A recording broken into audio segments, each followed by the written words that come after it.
Senshay mga ka-RSP, eto na ang gabay, patnubay, palala at prediksyon ni Master Hans Kua ngayong unang araw ng linggo, August 19, 2024. Kaya, simulan na natin! Ito para sa mga pinanganak ng Year of the Rat, suswertihin ka sa usapang trabaho o interes na nagbibigay ng pagkakataon upang ma-upskill ang training mo or self-improvement. Make sure din na hindi sinisimot ang savings, especially sa panahon na to. Gawing priority lagi ang kalusugan. Green at tuwang swerte kay Year of the Rat. Sa mga Year of Dogs naman tayo, to sweeten the relationship between couples, maglagay ng mandarin ducks or double happiness na symbol sa romance sector ng bedroom. Siguraduhin walang mirror or overhead na beam na nakatapat sa bed dahil pwede itong mag-invite ng infidelity at separation. Blue at triyang swerte kay Year of Dogs. Ang mga tiger naman, diplomacy and understanding ang higit na kailangan in order to meet goals at maging successful sa endeavors mo. Mag-ingat din na hindi mo ito sinasabi sa iba, lalo na sa mga pinagkakatiwalang mong sekreto. Orange at 7 ang swerte kay Year of Tiger. Punta naman tayo sa Year of the Rabbit. Susceptible ka sa mga flattery, kaya naman advisable na kilatisin ang mga bagong kaibigan o potential business partner na maaaring mambola para makuha lang o maloko ka sa pera. Yellow at 4 ang swerte sa Year of the Rabbit. Eto naman sa Year of the Dragon, mabisang good health charm ang Hulu pendant. Pwedeng isabit yan sa health sector sa bahay to benefit good health sa buong pamilya. Bilhin ang mga Lucky Charm niyan dito personal sa Lucky Charm Store ni Master Hans. Gray at 1 ang swerte kay Year of the Dragon.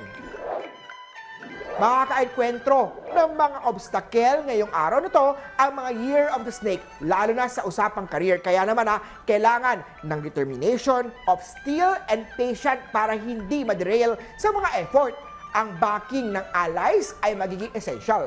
Blue at 2 ang swerte kay Year of the Snake.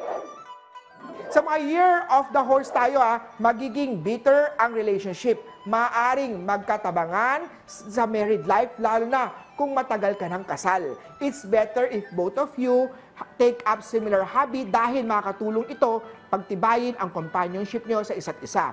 Peach at 4 ang swerte kay Year of the Horse. Punta naman tayo kay Year of the Goat. Although constant ang financial opportunities thanks to the wealth star, prone ka pa rin sa money drain star. Kaya naman mag-save. Green at 2 ang swerte kay Year of the Goat. Dito naman sa Year of the Monkey, try as much as possible to get plenty of fresh air. Usapang trabaho naman itabi muna ang ego at maging open sa mga advice sa mga tao na kataas sa iyo. Mag-concentrate sa mga methods na nagdadala ng kooperasyon ng team members. Gray at 7 ang swerte kay Year of the Monkey. Para naman sa mga pinanganak ng Year of the Rooster, panatilihin na na-streamline ang financial at magtabing extra money para hindi magulat sa biglaang gastos katulad na magkakasakit ang isang member ng family. Red at 9 ang swerte kay Year of the Rooster. Para naman sa Year of the Dog, posible na magkaroon ng issue sa legal department about standardizing procedure. Umiwas, mag-shortcut ng mga system para mas mapadali ang work and responsibility. Green at 2 ang swerte kay Year of the Dog. At last, syempre, not the least, ang mga Year of the Piggy. Makaka-benefit na magiging healthy, conscious, at mag-indulge sa outdoor na activity or mga sports. Kung ikaw naman ay nagda-drive, be wary of road accident. Orange at 4 ang swerte kay Year of the Piggy.